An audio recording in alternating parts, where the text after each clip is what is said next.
반갑습니다. 고맙습니다. 오늘은 하나님과 함께라면 인생은 살만하다는 제목의 말씀을 나누겠습니다. 오늘 설교를 위해서 먼저 한 가지 해결해야 할 것이 있습니다.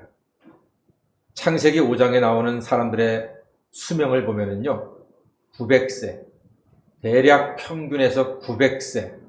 와,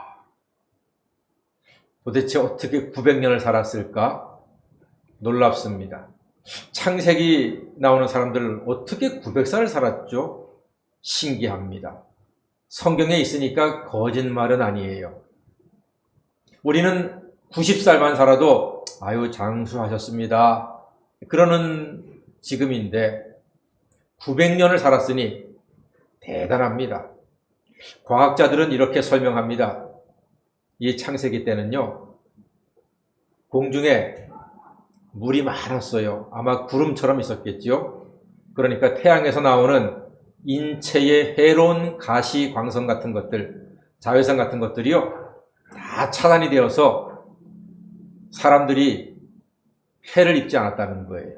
그리고 공기도, 대기, 이런 상태도 참 좋았고 병균이나 나쁜 것들이 없어서 건강하게 잘 오랫동안 장수할 수 있었다는 겁니다. 그런데 창세기 6장에 노아의 홍수가 있잖아요. 그러니까 하나님께서 물로서 사람들을 심판했죠. 죄인들을 심판했을 때 공중에 있던 물들이 다 땅으로 쏟아졌잖아요.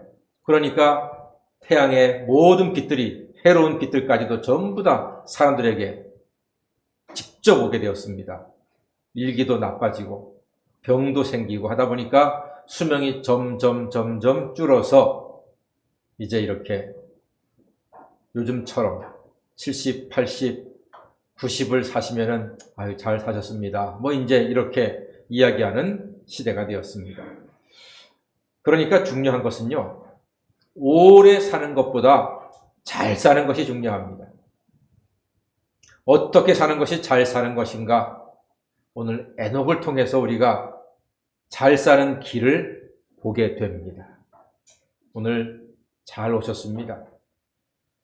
잘 살기 위해서 인정할 것이 하나가 있습니다. 이것을 인정해야만 합니다. 그것은 다름이 아니라 창세기 사람들이 900년을 살고도 죽었다는 겁니다. 900년을 살면은 죽음이 없을 줄 알았는데 아니에요. 다 죽었습니다. 히브리 9장 27절에 한 번 죽는 것은 사람에게 정하신 것이요 그 후에는 심판이 있다고 했습니다. 사람은 반드시 한 번 죽게 되어 있습니다. 인생은 아이들의 땅 따먹기 놀이와도 같습니다. 땅 따먹기 놀이, 제가 어릴 때 골목에서 많이 했던 놀이입니다. 골목길이 있으면요, 거기서 아이들하고 선을 그었습니다. 그래서 놀이를 해서 자기 땅을 넓혀가는 거예요. 제가 어릴 때 우리 동네 골목 땅 다 먹었습니다. 다 제 땅이었어요. 땅 따먹기를 그렇게 잘했어요, 제가. 다른 아이들이 제 땅을 밟지를 못할 정도로 뭐 그렇게 땅 부자였습니다. 그런데 해가 뉘엿뉘엿 하면은 소리가 들려요. 경선아 밥 먹어! 엄마가 부르세요. 그러면은 그 땅 다 내버려두고 집으로 들어가서 맛있게 저녁을 먹습니다. 아, 그 땅을 그때 등기했어야 되는데 그냥 다 내버려두는 거예요. 미련 없이 내버려두고 집으로 들어갑니다. 여러분, 이게 우리 사람들의 사는 것 아니겠습니까? 이게 인생입니다. 인생은 세상의 땅 따먹기와도 같습니다. 어떤 사람들은 재주가 좀 있어서 땅이 넓어요. 그런데 어떤 사람들은 땅을 잘 갖지를 못해요. 땅이 넓으면은 좀 으스대고 좀 잘난 척도 하고 그렇게 살죠. 그러나 때가 되면 하나님께서 부르신다니까요. 올라와라, 들어와라 하면은요, 다 내버려두고 올라가야 돼요. 하나님 부르심에 다 따라가야 돼요. 세상 것 엄마가 부르잖아요. 그러면 내가 골목당 기억도 안 나요. 하나님이 부르시잖아요. 세상 나의 소유, 세상 땅 기억도 안 난다니까요. 아무것도 아니라니까요. 그렇게 우리는 천국으로 가게 될 것입니다. 그러니까 이 땅에 살면서 욕심 부리지 마시고 거짓말하지 마시고 하나님이 지금 주신 것에 자족하며 감사와 기쁨으로 사는 사람이 지혜로운 사람인 줄로 믿습니다. 너무 욕심내지 마세요. 하나님께서 올라와 하면은요, 기억도 하지 않고 다 올라가셔야 된다니까요. 그런데 오늘 말씀 보니까 이 에녹은 죽었다는 말이 없네요. 에녹은 죽지 않았어요.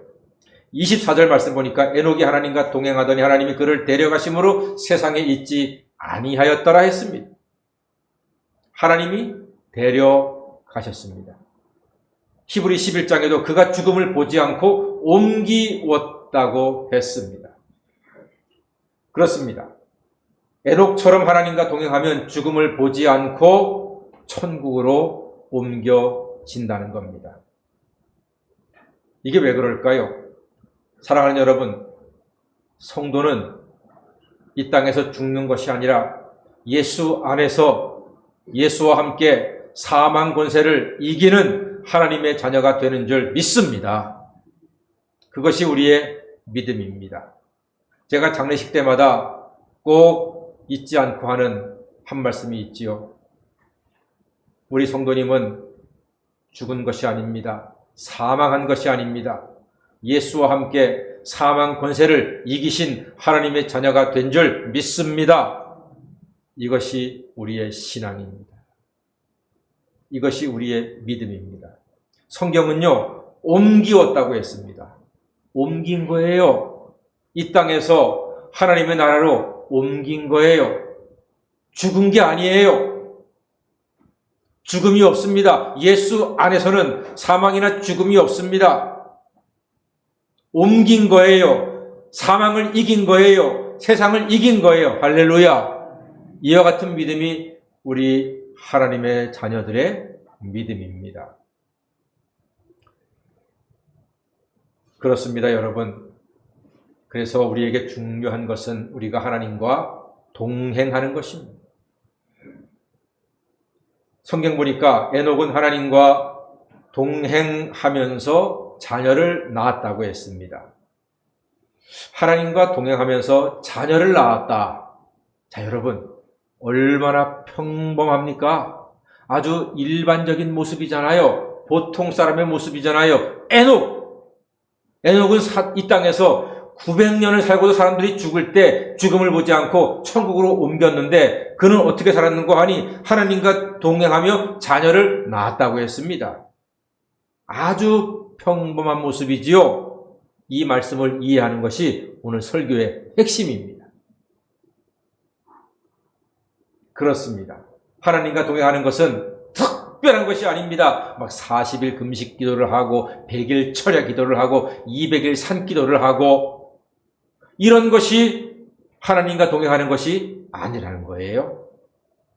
자녀를 낳고 평범하게 사는 것, 남편과 아내와 함께 살고 자식을 키우며 살고 부모님 공경하며 살고 이웃 옆집 사람들과 김치 만들면은 김치 한 접시씩 서로 주고받고 하며 살고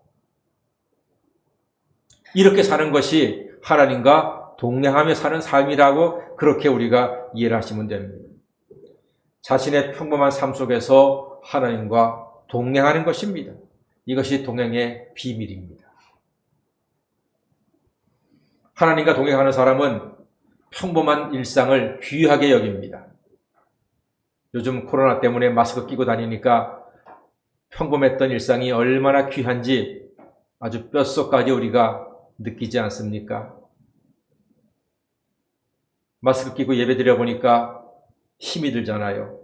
찬송가도 2절만 부르고 신앙 고백도 베드로의 신앙 고백으로 짧게 합니다. 설교도 가능한 한 짧게 하려고 합니다. 왜요?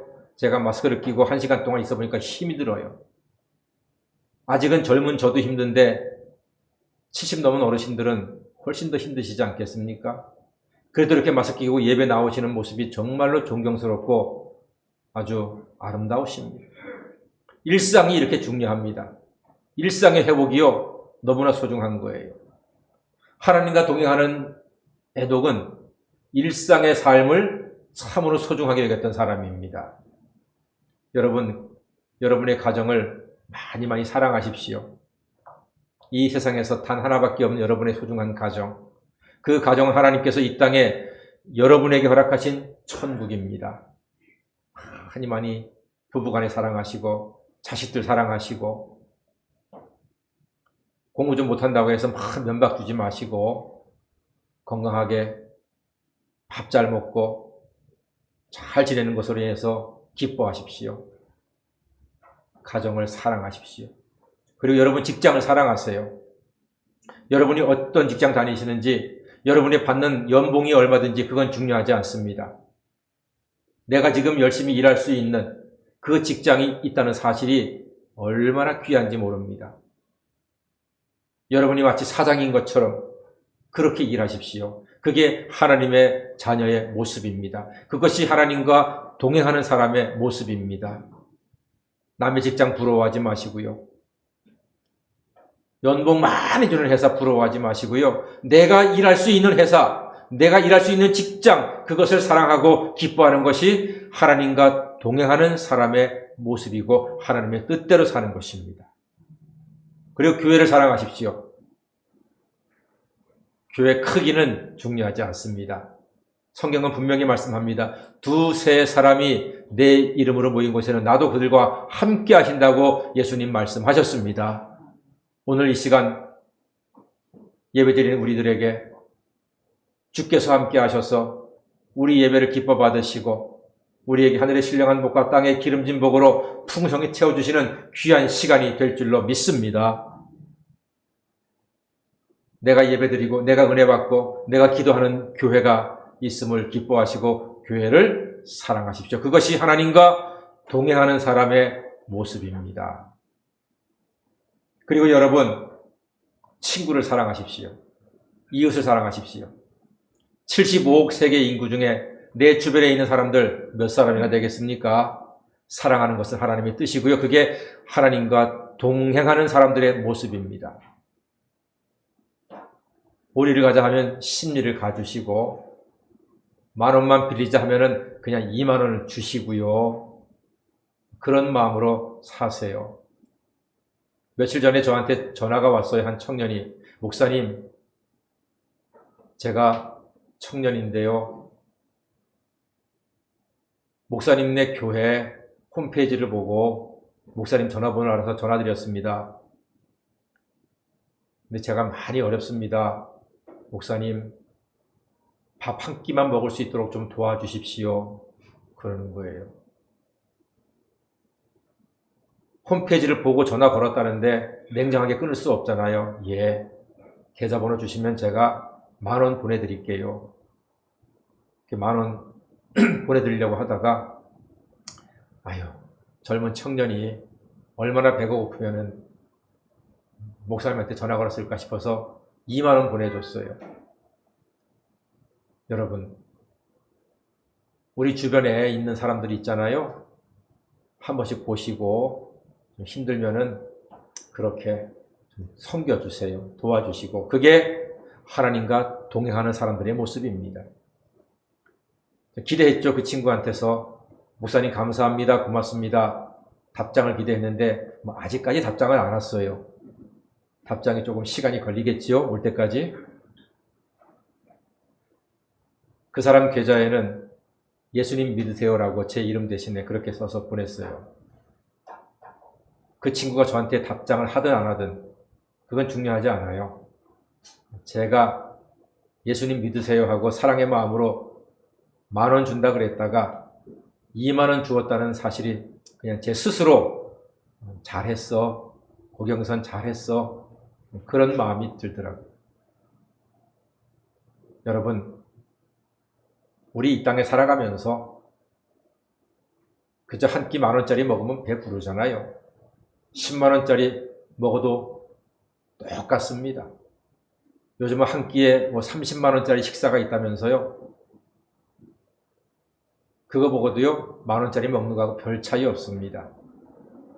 다 똑같이 먹고 살아가는데, 우리 주변에 좀 힘들고 어려운 분 계시면은 잠깐 도와주자고요. 그게 하나님과 동행하는 사람들의 모습인 것입니다. 그리고 이 아름다운 자연을 사랑하십시오. 봄, 여름, 가을, 겨울 하나님께서 이 아름다운 대자연의 파노라마를 우리에게 보여주시잖아요. 싹이 나고 꽃이 피고 열매가 맺고 울긋불긋 단풍이 우리를 기쁘게 하고 또 하얀 눈이 세상을 덮는 이 아름다운 세상을 보면서 기뻐하고 감사하는 것, 이것이 하나님과 동행하는 사람의 모습인 것입니다. 나에게 주어진 것들 소중하게 여기고 감사하고 기뻐하는 것, 이것이 하나님께 영광이 됩니다. 이렇게 평범한 일상을 감사하고 아끼고 사랑하는 사람이 하나님과 동행하는 사람입니다. 자녀와 부모님이 놀이공원에 가면 누가 기뻐합니까? 아이들이 기뻐하지요. 놀이공원에 가면 아이들이 얼마나 기뻐합니까? 그런데 아이가 신나서 놀고 재미있게 노는 걸 보면은 엄마 아빠 마음은 더 기쁜 거예요. 아유, 자주 올걸. 아유, 저 녀석 맛있는 거 더 사줘야 되겠다. 아이가 기뻐하잖아요. 엄마 아빠는 더 기쁜 거예요. 우리가 하나님과 동행하잖아요. 평범한 삶에서 기뻐하고 감사하잖아요. 하나님께서 아이고, 내가 너를 더 많이 사랑해 줘야 되겠구나. 내가 너에게 더 많이 주어야 되겠구나. 이것이 하나님 아버지의 마음인 것입니다. 사랑하는 여러분, 오늘 하나님이 나와 함께 하시고 또 나에게 주신 것을 내가 자족하며 감사할 때 우리는 행복을 얻을 수가 있고 하나님께 영광을 돌리는 것입니다. 이것이 하나님과 동행하는 사람의 아름다운 모습이지요. 자녀와 부모가 놀이공원에 가면은 준비는 누가 합니까? 부모가 합니다. 코스를 정하고 경비를 준비하고 간식을 싸고 운전을 하고 아이들 돌보고 챙기고 하는 것 전부 다 부모가 합니다. 아이들은요 그냥 가 주시는 거예요. 그것만으로도 부모는 기쁜 겁니다. 여러분, 하나님과 동행하잖아요. 하나님께서 다 준비하시고 하나님께서 우리의 삶을 책임져 주실 줄 믿습니다. 하나님과 동행하는 것은 하나님 아버지 하나님을 믿고 의지하는 것입니다. 그래서 하나님과 함께 동행할 때 인생은 살만합니다. 우리도 언젠가는 하나님께서 데려가실 날이 올 것입니다. 에녹은 하나님과 동행하는 사람이라는 기억을 남겨주었습니다. 우리 에녹을 기억할 때 하나님과 동행하는 사람이었어 라는 기억을 우리에게 남겨주었습니다. 과연 우리는 어떤 기억을 남길까요? 여러분, 우리는 예수님 안에서 죄사함 받고 부활 예수와 함께 죽음을 이긴 하나님의 자녀들입니다. 우리는 이 훌륭한 믿음을 가진 하나님의 사람들입니다. 우리는 주변 사람들에게 기억을 남길 것입니다. 이렇게 기억되면 좋겠습니다. 저와 여러분들이 우리 가족들에게 또 믿음의 식구들에게 친구들에게 이웃들에게 그 사람은 참 진정한 예배자였어 하는 기억을 남기면 좋겠습니다. 찬송하실 때 열심히 하시고 기도할 때 아멘으로 응답하시고 제가 30년 전에 교육전도사로 신학교 들어가서 이제 공부하면서 섬기던 교회에서 목사님이 가끔 가다가 수요 예배 설교를 시켜주셨어요. 완전히 신학교 들어간 초짜 전도사가 설교하는데 그 설교가 얼마나 맛이 있겠습니까? 그런데요, 교인들 중에 한 얼굴이 기억이 나요. 지금 30년 지났는데도 은행에 다니는 한 자매, 집사님이셨어요. 미스였어요. 거의 한 40쯤 된 집사님인데 얼굴이요 천사처럼 밝아요. 그러니까 객관적으로 보면은 이쁜 얼굴은 아니에요. 그런데 그 얼굴이 보면요 너무나 이뻐요. 아름다워요. 말씀을 듣고 봤는데 환한 미소로 그렇게 말씀을 듣는 얼굴이 지금도 생생히 기억이 나요. 아, 사람이 저런 얼굴로 예배를 드릴 수가 있구나. 사랑하는 여러분, 오늘 마스크 하고 계시지만 여러분들이 눈을 동그랗게 뜨고 이 부족한 목사의 설교를 듣는 그 모습은 하나님께서 한 분 한 분 기억하실 줄로 믿습니다. 하나님께 영광이 되는 아름다운 얼굴들입니다. 이런 모습으로 하나님께 기억이 되고 또 우리가 서로에게 그렇게 아름다운 예배자로 기억될 수 있다면 얼마나 좋겠습니까? 또한 순종하는 모습으로 기억되는 게 참 귀하다고 생각이 됩니다. 고린도후서 1장에서 말합니다. 우리가 아멘하여 하나님께 영광을 돌린다고 했습니다. 예배 시간에도 아멘하지만 목사님이 혹은 장로님이 교회에서 뭔가 이야기할 때 아멘, 예, 예 이렇게 응답하는 것은요 참으로 귀한 모습입니다. 그래서 하나님이 기억하시고 우리가 서로에게 참 믿음 좋은 사람이야, 순종하는 사람이야, 이 기억은요 정말로 아름다운 모습으로 하나님께 영광된 우리의 삶의 모습이 되는 것입니다. 그리고 어떤 분들은 교회에서 조용히 봉사하시는 분들이 계십니다. 아, 저분은 참 말없이 봉사하시는 분이었어. 이런 기억은 정말로 아름다운 기억 아니겠습니까? 누가 알아주지 않아도, 누가 격려하지 않아도 조용하게 충성 봉사하는 이 아름다운 모습, 정말로 귀한 모습이고 하나님께서 그를 끝까지 붙잡아 주실 만한 하나님과 동행하는 사람의 모습인 것입니다.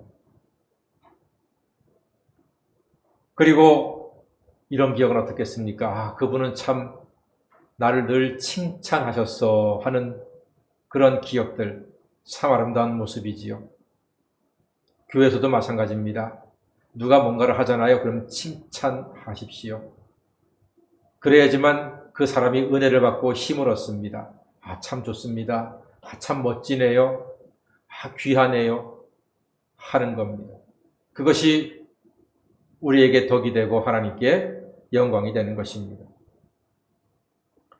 사랑하는 여러분, 이렇게 아름다운 모습으로 그리스도의 향기를 기억으로 남기는 우리 모든 성복교회 믿음의 가족이 되기를 간절히 소망합니다. 지금 비록 코로나19로 답답하고 힘든 세상이지만 예수 안에서 하나님과 동행하면 인생은 그래도 살만합니다. 하나님과 동행하는 것은 특별한 게 아닙니다. 나에게 주어진 일상을 감사하고 기뻐하는 것입니다. 하나님께서 끝까지 붙잡아 주시고 끝까지 책임져 주실 만한 아름다운 모습이 나의 평범한 삶 속에서 하나님을 의지하고 붙잡고 하나님께 예배하는 것입니다. 나의 평범한 삶을 감사로 받아 누림으로 하나님과 동행하시고 이 세상에서 승리하시며 하나님께 기쁨과 영광을 돌리는 우리 모든 성복의 가족 다 되시기를 주님의 이름으로 간절히 축원합니다. 아멘. 기도하겠습니다.